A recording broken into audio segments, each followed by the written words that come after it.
Shalom, selamat malam, saudara-saudara yang dikasihi Tuhan Yesus Kristus. Selamat berjumpa dalam renungan pada malam hari ini, doa dan harapan saya.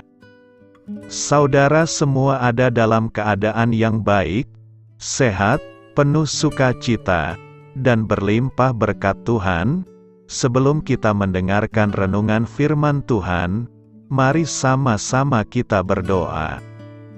Bapa kami yang di sorga, Bapa dalam nama Tuhan Yesus Kristus, Bapa yang baik, Tuhan yang selalu mengasihi dan peduli kepada kami bersyukur untuk berkat kemurahan Tuhan. Penyertaan-Mu dari pagi hingga malam hari ini, oleh karena pertolongan Tuhan, karena tuntunan dan hikmat-Mu saja, maka kami dapat melakukan segala tugas aktivitas kami. Pada saat ini kami mau mendengarkan sabda firman-Mu, urapi kami Tuhan, agar kami mengerti dan taat melakukan kehendak-Mu. Dalam nama Tuhan Yesus, kami berdoa. Haleluya, amin. Sahabat suara kasih, ayat pembacaan Alkitab kita hari ini terambil dari Pengkhotbah 2 ayat yang ke-17 sampai 26. Pengkhotbah 2 ayat 17 sampai 26. Oleh sebab itu aku membenci hidup, karena aku menganggap menyusahkan apa yang dilakukan di bawah matahari. Sebab segala sesuatu adalah kesia-siaan dan usaha menjaring angin. Aku membenci segala usaha yang kulakukan dengan jerih payah di bawah matahari, sebab aku harus meninggalkannya kepada orang yang datang sesudah aku. Dan siapakah yang mengetahui, apakah orang itu berhikmat atau bodoh? Meskipun demikian, Ia akan berkuasa atas segala usaha yang kulakukan di bawah matahari, dengan jerih payah dan dengan mempergunakan hikmat, ini pun sia-sia. Dengan demikian, aku mulai putus asa terhadap segala usaha yang kulakukan dengan jerih payah di bawah matahari. Sebab, kalau ada orang berlelah-lelah dengan hikmat, pengetahuan dan kecakapan, maka ia harus meninggalkan bahagiannya kepada orang yang tidak berlelah-lelah untuk itu. Ini pun kesia-siaan dan kemalangan yang besar. Apakah faedahnya yang diperoleh manusia dari segala usaha yang dilakukannya dengan jerih payah di bawah matahari dan dari keinginan hatinya, seluruh hidupnya penuh kesedihan, dan pekerjaannya penuh kesusahan hati. Bahkan pada malam hari hatinya tidak tenteram, ini pun sia-sia.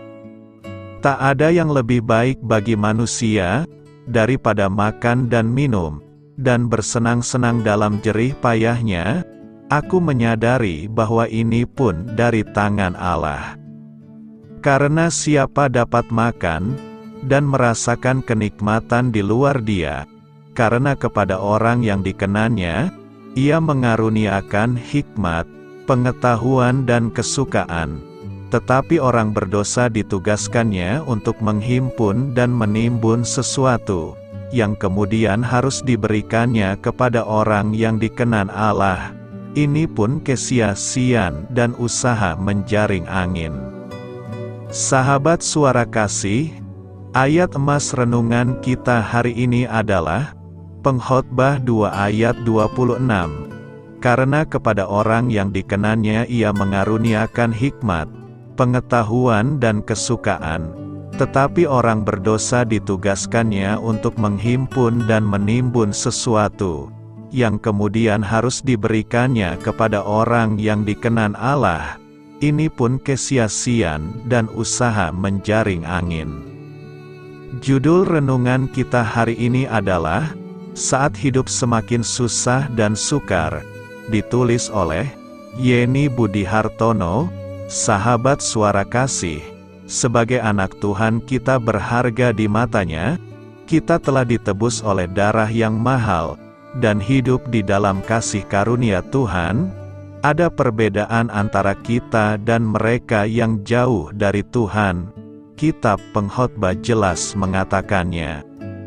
Karena kepada orang yang dikenannya, Ia mengaruniakan hikmat, pengetahuan dan kesukaan, dibanding dengan, tetapi orang berdosa ditugaskannya untuk menghimpun dan menimbun sesuatu, yang kemudian harus diberikannya kepada orang yang dikenan Allah. Bahkan kata kesia-sian dan menjaring angin, muncul berulang kali dalam kitab ini. Tujuan dari tulisan Salomo adalah kita sebagai orang yang percaya, seharusnya menyadari bahwa tujuan hidup kita adalah Tuhan, dan Dialah yang memegang kendali penuh dalam hidup kita. Dalam tulisan Paulus kepada jemaat di Filipi, Paulus membagikan bagaimana umat Tuhan bisa menikmati kasih karunia Tuhan di tengah kesukaran, yaitu: yang pertama, tidak menjadi khawatir namun selalu bersyukur. Filipi 4 ayat 6 mengatakan, "Janganlah hendaknya kamu khawatir tentang apapun juga, tetapi nyatakanlah dalam segala hal keinginanmu kepada Allah, dalam doa dan permohonan dengan ucapan syukur." Yang kedua, memilih untuk memiliki damai sejahtera walau keadaan jauh berbeda. Filipi 4 ayat 7 mengatakan, "Damai sejahtera Allah, yang melampaui segala akal, akan memelihara hati dan pikiranmu dalam Kristus Yesus." Yang ketiga, selalu berpikir positif dan menjaga hati, serta pikiran kita. Filipi 4 ayat 8 mengatakan, "Jadi akhirnya, saudara-saudara, semua yang benar, semua yang mulia, semua yang adil, semua yang suci, semua yang manis, semua yang sedap didengar, semua yang disebut kebajikan dan patut dipuji, pikirkanlah semuanya itu."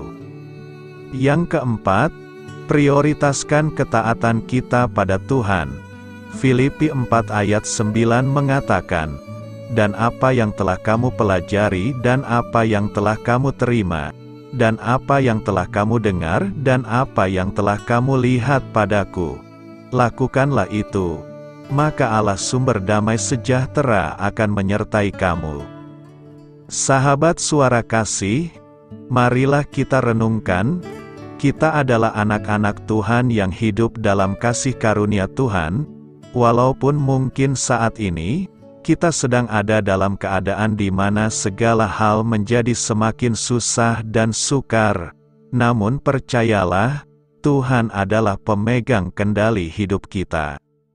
Seperti yang tertulis dalam Mazmur 121 ayat 3-4, "Ia takkan membiarkan kakimu goyah, penjagamu tidak akan terlelap, sesungguhnya tidak terlelap dan tidak tertidur penjaga Israel." Amin. Tuhan Yesus memberkati. Saudara yang terkasih, demikianlah renungan kita pada malam hari ini.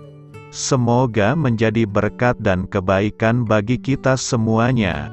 Dan untuk menutup renungan kita pada malam hari ini, marilah kita berdoa.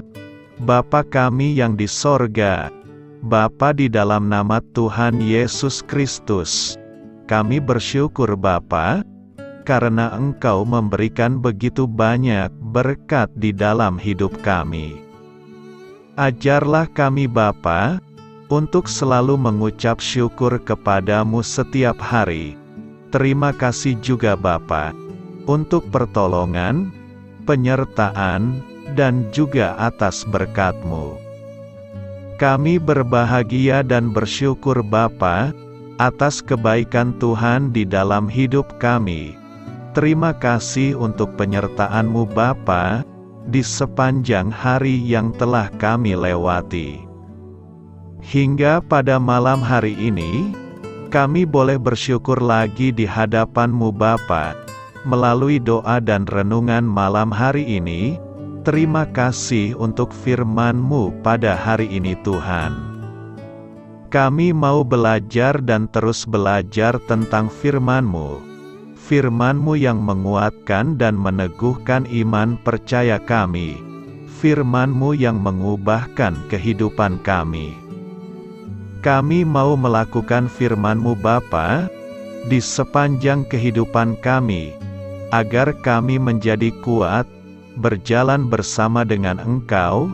Terima kasih Bapa, untuk nafas kehidupan yang masih Engkau berikan.